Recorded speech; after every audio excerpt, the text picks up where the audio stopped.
एक साथ मिल जाए तो फिर अब बचेगा क्या? कुछ बचेगा किसी के लिए? सत्संग में भी लोग बैठे हुए हैं तो वहां भी लोग मांगेंगे अपने भगवान से कि इस देश को बचा ले, और बचाना है तो इंदिरावादी को ताकत दे, शक्ति दे। यादव जी जो संचालन कर रहे इनायत जी, और यहाँ बैठे हुए हम लोगों के सीनियर लीडर 5 बार के सांसद रहे सुखदेव पासवान जी, अरुण यादव जी, शंकर जी, विजय यादव जी, हमारे वाहिद अंसारी साहब, इधर हमारे प्रदेश महासचिव शाहनवाज साहब, कैप्टन साहब, और इधर हमारे विष्णुमोहन यादव जी जो पुराने नेता हम लोगों के जिलाध्यक्ष, और सबसे शंकर जी तो बताया, हाँ शंकर जी, और सबसे ज्यादा वो लोग यहाँ बैठे हैं जिनका नाम मैं नहीं ले सका, वो नाम लेने से ज्यादा महत्वपूर्ण है, उनका नाम मैं नहीं ले सका, वक्त की मजबूरी है। और जब सब लोगों के लिए सब लोग हैं, सारे जहां आए हुए मुखिया जी हों, पूर्व मुखिया जी हों, सरपंच जी हों, समिति जी हों, पूर्व समिति हों, सब लोग, कोई भी किसी से कम नहीं है। तो क्योंकि बार बार ये कहा जा रहा है कि समय कम है, तो हम लोगों के लिए भी वही कानून है जो सब लोगों के लिए है। तो मैं ज्यादा समय नहीं लूंगा, वक्त नहीं लूंगा, काफी देर से, कई घंटे से आप लोग यहाँ इंतजार कर रहे हैं, और जो हमारे मीडिया के भाई हैं उन लोगों को भी मैं शुक्रिया और धन्यवाद देना चाहता हूँ कि काफी देर से खड़े हैं। सबसे पहले इनायत जी या मनीष जी, आप लोग बार बार बोल रहे हैं कि सत्संग चल रहा है और इसलिए भीड़ कम है। भीड़ पैमाना नहीं है, ये भीड़ कम नहीं है, इसको आप भीड़ मत करिए। ये तीन लोग हैं, ये विचारधारा से यहाँ पे आए हैं।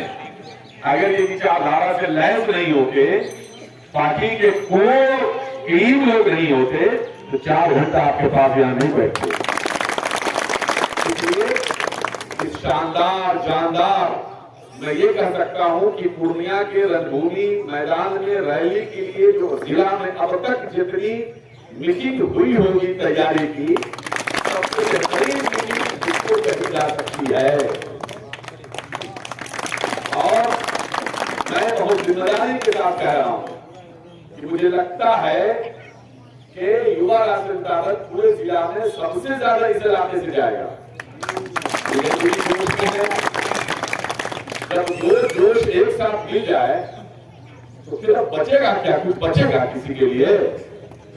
और यहाँ सारे सीनियर लोग आपके साथ खड़े हैं, आप दोनों भाई के पीठ पर खड़े हैं, आप दोनों को पूरी शक्ति और ताकत देने के लिए आपकी ये आवाम खड़ी है। इसलिए मन को छोटा मत कीजिए।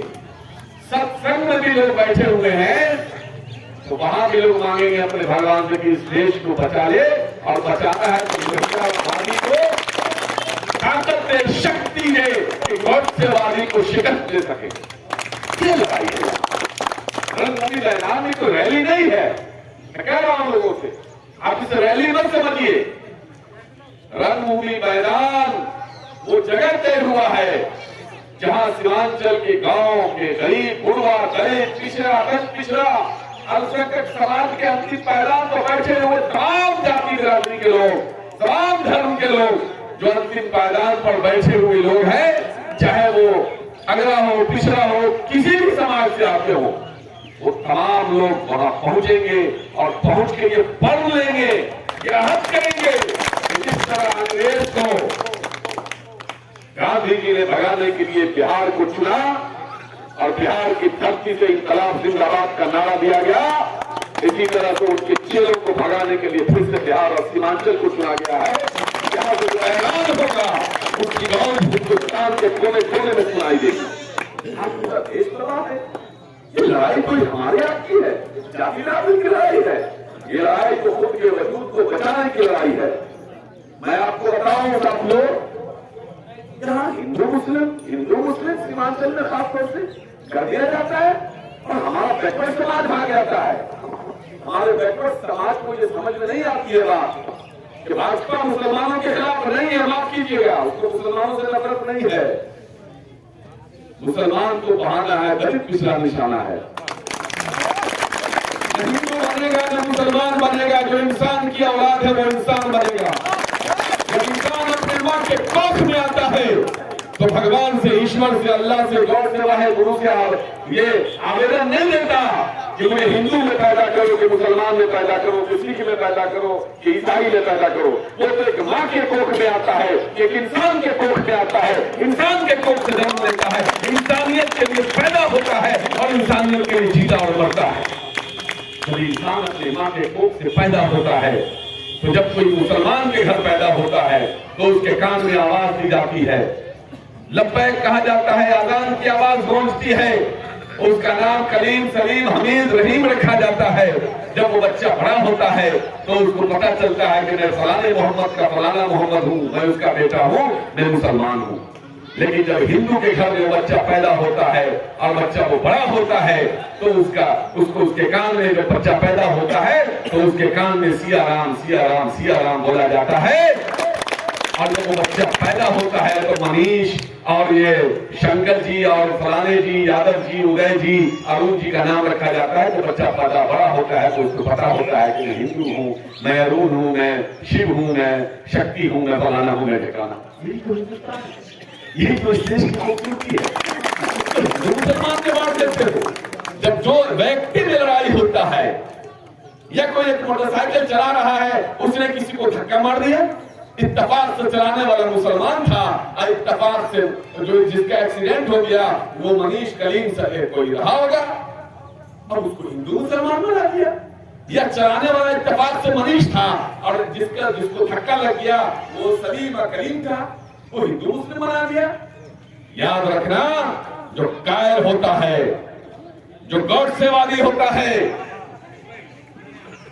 वो नफरती होता है, जो डरपोक होता है, वो हिंदू मुसलमान का झूठा सहारा लेके आपके बीच में अपनी जगह बनाता है। जो बोस के मानने वाला होगा, जो गांधी और अबुल कलाम आजाद के मानने वाला होगा, जो सरदार पटेल के मानने वाला होगा, जो लोहिया और जेपी और कर्पूरिया और लालू और नीतीश के मानने वाला होगा, वो डरपोक नहीं हो सकता है, वो जिंदा इंसान होगा। वो कभी नफरत की बात नहीं करेगा, वो मोहब्बत की बात करेगा। तो याद रखना, दलितों, पिछड़ों में खासतौर से आपको कहना चाहता हूं, ये क्यों बार बार मुसलमान मुसलमान करके आपको डराते हैं? क्यों मुसलमान मुसलमान कह करके हिंदू मुसलमान के लिए दीवार पैदा करके सत्ता पर कब्जा कर लेते हैं? क्योंकि उन्हें पता है, इतिहास गवाह है, तारीख गवाह है कि मुसलमान जब जब बैकवर्ड पे, दलित पे, पिछड़ा पे, आरक्षण पे जब आंच आई है तो मुसलमान उसके साथ खड़ा हो गया। यही दर्द था, आप मानो या नहीं मानो, यही दर्द है। लोहिया के साथ मुसलमान नहीं खड़ा होता तो लोहिया लोहिया नहीं होते। जेपी के आंदोलन में मुसलमान नहीं शामिल होता तो जेपी आज महापुरुष नहीं होते। अगर वीपी सिंह के साथ मुसलमान नहीं खड़ा होता तो आज आरक्षण लागू नहीं हो पाता या मंडल कमीशन लागू नहीं हो पाता, मंडल कमीशन की सिफारिश।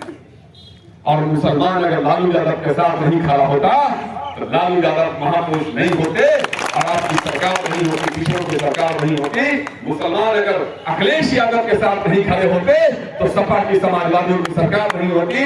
वही मुसलमान जब अखिलेश से टूट के मायावती के साथ खड़ा हो जाता है तो मायावती की सरकार बन जाती है, बीजेपी मुंह तकते रह जाता है। क्योंकि जब जब दलितों और पिछड़ों की सरकार बनी है, मुसलमानों की भागीदारी से बनी है, इसी दर्द से बीजेपी कराहती रहती है। यही दर्द है, यही दर्द है। आज मुखिया समिति और जिला परिषद और एमएलए देख लीजिए। अब बताओ, बिहार के कुछ सीट हैं जहां मुसलमान है, ये नहीं है, नहीं है, वहां बीजेपी जीतती है हमेशा। शहरों की सीट कहलाती है कि बीजेपी की है, काहे कहलाती है? शहर में मुसलमान की आबादी कम है, यहाँ बीजेपी है। यही दर्द बीजेपी को है। और सीमांचल में गंदी निगाह अगर है भाजपा की तो इसीलिए है कि यहाँ हिंदू मुसलमान एकता रहेगा तो भाजपा की दाल नहीं करने वाली है, इसलिए गंदी निगाह उसकी है। इसलिए मैं कहता हूं, न हिंदू बनेगा न मुसलमान बनेगा, जो इंसान की औलाद है वो इंसान बनेगा। इसलिए नौजवानों, आप पर बड़ी जिम्मेदारी है। खासतौर से आपके बाप दादा से पूछो, आपके बाप दादाओं ने कितना अपमान सहा है। वो जूता पहन करके नहीं चल सकते थे, वो चप्पल पहन कर नहीं चल सकते थे, वो कुर्सी